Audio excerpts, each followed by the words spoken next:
এইখানে তোর দাদির কবর, ডালিম গাছের তলে। 30 বছর ভিজায়ে রেখেছি দুই নয়নের জলে। এতটুকু তারে ঘরে এনেছি সোনার মতন মুখ। পুতুলের বিয়ে ভেঙে গেল বলে এদে ভাসাইত বুক। এখানে ওখানে ঘুরিয়া ফিরিদে ভেবে হইতাম সারা। সারা বাড়ি ভরি এত সোনা মোর ছড়াইয়া দিল কারা। সোনালি উষার সোনা মুখে তার আমারও নয়ন ভরি। লাঙ্গল লইয়া খেতে ছুটিতাম গায়ের পথ ধরি। যাইবার কালে ফিরে ফিরে তারে দেখে লইতাম কত। একথা লইয়া ভাবি সব মোর তামাশা করিত শত। পল্লীকবি জসীমউদ্দীন 1904 সালের 1 জানুয়ারি ফরিদপুর সদর উপজেলার নানারবাড়ি তাম্বুলখানা গ্রামে জন্মগ্রহণ করেন। মোহাম্মদ জসীমউদ্দীন মোল্লা তার পূর্ণ নাম হলেও তিনি জসীমউদ্দীন নামেই পরিচিত। কবির শৈশব কৈশোর সম্পূর্ণটাই কেটেছে এই গ্রামে। ঔপনিবেশিক শিক্ষায় শিক্ষিত হয়েও তিনি বাংলার পল্লীর প্রকৃতি, রূপমাধুর্য, সহজ সরল মানুষের জীবন তার কাব্য সাহিত্যের উপজীব্য হিসেবে নেন।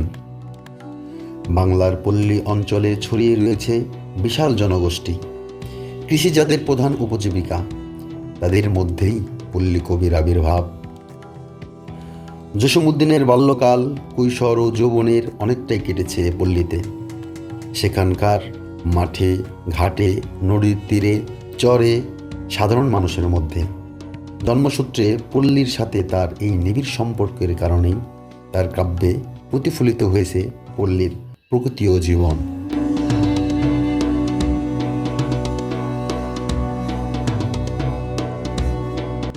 পল্লীকবি জসীমউদ্দীন 1976 সালে 14 মার্চ থেকে ডালিম গাছের তলে চিরশায়িত অবস্থায় রয়েছেন। আমরা তার আত্মার মাগফিরাত কামনা করছি। পল্লীকবি জসীমউদ্দীনের প্রতিষ্ঠিত 2টি স্থান আজ আপনাদেরকে ঘুরে দেখানোর চেষ্টা করব। প্রথমটি হচ্ছে তার প্রতিষ্ঠিত স্কুল আনসারউদ্দিন উচ্চ বিদ্যালয়। বিদ্যালয়টি 1971 সালে স্থাপিত হয়। কবি মূলত তার পিতার নামেই বিদ্যালয়টি স্থাপন করেন। কবির পিতার নাম ছিল আনসারউদ্দিন মোল্লা। পেশায় তিনি একজন স্কুল শিক্ষক ছিলেন। বিদ্যালয়টি অম্বিকাপুর বাজার জামে মসজিদের পাশেই অবস্থিত। বিদ্যালয়টিতে ঢুকতেই এরকম সুন্দর একটি গেট দেখতে পারবেন। গেটের মধ্যে প্রবেশ করলে এই চিত্রটি আপনার সর্বপ্রথম চোখে পড়বে। কবি নজরুল ইসলাম ভবন। এটি হচ্ছে নজরুল ইসলাম ভবনের সম্পূর্ণ কাঠামো। প্রধান গেট দিয়ে ঢুকতেই সর্বপ্রথম আপনার এই নজরুল ইসলাম ভবনটি চোখে পড়বে। ভবনটির মধ্যে পাবেন আনসারউদ্দিন উচ্চ বিদ্যালয়ের একাডেমিক ভবন, ঊর্ধ্বমুখী সম্প্রসারণ কাজের শুভ উদ্বোধনের সাইনবোর্ড, যেটি উদ্বোধন করেছিলেন ইঞ্জিনিয়ার খন্দকার মোশাররফ হোসেন এমপি। তারপরেই পাবেন বঙ্গবন্ধু পাঠচক্র, বঙ্গবন্ধু মুক্তিযুদ্ধ কর্নার। এর মধ্যে আরও রয়েছে কমন রুম।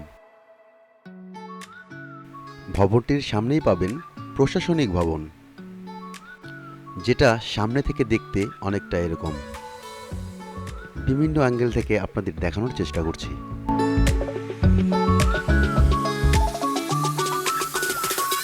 এই প্রশাসনিক ভবনের নিচতলার কক্ষগুলো আমি আপনাদের ঘুরে দেখানোর চেষ্টা করব। 101 নম্বর কক্ষ এবং 102 নম্বর কক্ষ মিলে হচ্ছে প্রধান শিক্ষকের রুম। প্রধান শিক্ষক হিসেবে বর্তমানে কর্মরত আছেন মোহাম্মদ আবু জাফর শেখ। 102 নম্বর কক্ষ এবং 103 নম্বর কক্ষ মিলে হচ্ছে সহকারী প্রধান শিক্ষক এবং সহকারী শিক্ষকবৃন্দর রুম।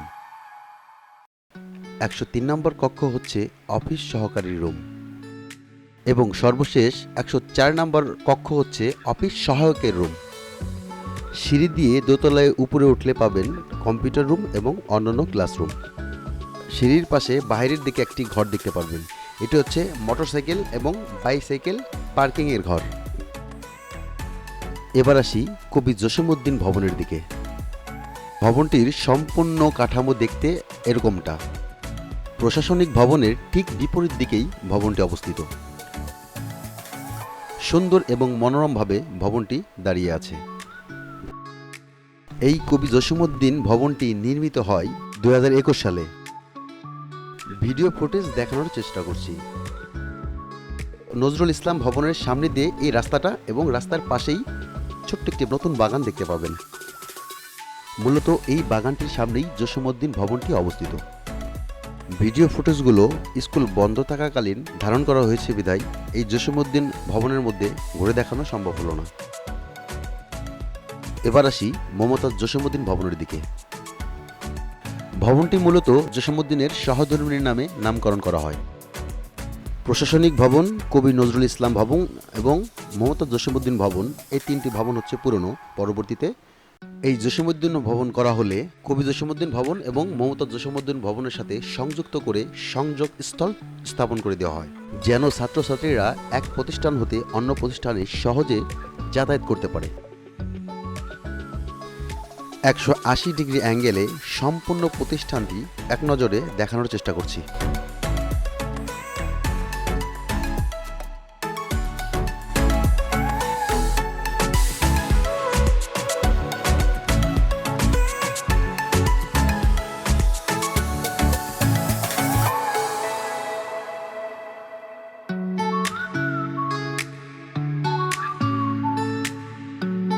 বর্তমানে আনসারউদ্দিন উচ্চ বিদ্যালয়ে 13 জন শিক্ষক এবং 7 জন শিক্ষিকা রয়ে আছে। পূর্বে যে শিক্ষকবৃন্দ এই প্রতিষ্ঠানে রয়েছিলেন তাদের কথা হয়তো সকলের এখনো মনে রয়ে আছে। সমকালীন অধ্যয়নরত সমস্ত ছাত্রছাত্রীর মনের এক কোণে এখনো হয়তো সেই স্কুল জীবনের প্রতিটা আবেগ ঘন বিশেষ মুহূর্তগুলো মনে পড়লে হৃদয়কে শিহরিত করে তোলে। আমাদের সেই প্রিয় শিক্ষকবৃন্দর মধ্যে অনেকেই প্রভুর ডাকে সাড়া দিয়ে দুনিয়ার মায়া ত্যাগ করে পরপারে চলে গেছেন। আমরা প্রত্যেকেই আমাদের সেই শ্রদ্ধেয় স্যারদের জন্য আত্মার মাগফিরাত কামনা করে মহান আল্লাহর কাছে এই প্রার্থনা করি, মহান আল্লাহ যেন আমাদের শ্রদ্ধেয় স্যারদেরকে জান্নাতুল ফেরদাউস নসিব করেন, আমিন। চন্দ্র সূর্য আকাশ বাতাস সবই তোমার আপন প্রকাশ, তোমার সকাশে যাচ্ছে শক্তি করোনা ধারা ও আল্লাহ মুহাম্মদ রাসূল তোমার প্রিয় নবী করি মুহাম্মদ রাসূল। পূর্বের প্রিয় শিক্ষকবৃন্দের সকলের ফুটেজ না থাকায় দেখানো সম্ভব হলো না। ছবি হয়তো না থাকতে পারে, কিন্তু স্কুল জীবনের কথা, স্যারদের সাথে কাটানো প্রতিটা মুহূর্তের কথা মনে পড়তেই হৃদয়ে শিহরিত হয়ে যায়, যা বুঝাবার নয়, যা ভোলার নয়। পৃথিবীর সকল শিক্ষক অভিভাবকবৃন্দ ভালো থাকুন, সুস্থ থাকুন, এই প্রত্যাশাই আমাদের সকলের। ভিডিওটি অনেক লম্বা হয়ে গেছে, 8 মিনিট অতিক্রান্ত হয়ে গেছে। ভিডিওটি আর দীর্ঘায়িত করব না। সজনবাদিয়ার ঘাট নিয়ে সংক্ষেপে কিছু আলোচনা করে ভিডিওটি আমরা শেষ করব। সজনবাদিয়ার ঘাট কবি জসীমউদ্দীনের অত্যন্ত সুপরিচিত একটি কাব্যগ্রন্থ। গ্রাম বাংলার অপূর্ব অনবদ্য রূপগল্প এই কাব্যগ্রন্থটি 1933 সালে প্রথম প্রকাশিত হয়। 1970 সালে 1 জানুয়ারি বারবার পেন্টার এবং ইয়ান লাভলক নামক 2 জন লেখক আমেরিকার পেগাসাস প্রকাশনী থেকে জসীমউদ্দীনের বাংলা সজনবাদিয়ার ঘাট এর ইংরেজি অনুবাদ গ্রন্থ জিনসি ওয়ার্ফে প্রকাশ করেন। এই কাব্যগ্রন্থটির ধারাবাহিকতায় পরবর্তীতে বাস্তবে রূপ দেওয়ার জন্য কুমার নদীর কোল ঘিরে এই সজনবাদিয়ার ঘাটটির ভিত্তিপ্রস্তর স্থাপন করা হয়, যেটি বর্তমানে অম্বিকাপুর বাজার রেললাইন ব্রিজের পাশেই অবস্থান করছে এবং যেটি আনসারউদ্দিন উচ্চ বিদ্যালয়ের জসীমউদ্দীন ভবনের পিছন দিকেই অবস্থান করছে। হয়তো আপনারা ফুটেজটিতে দেখতে পাচ্ছেন।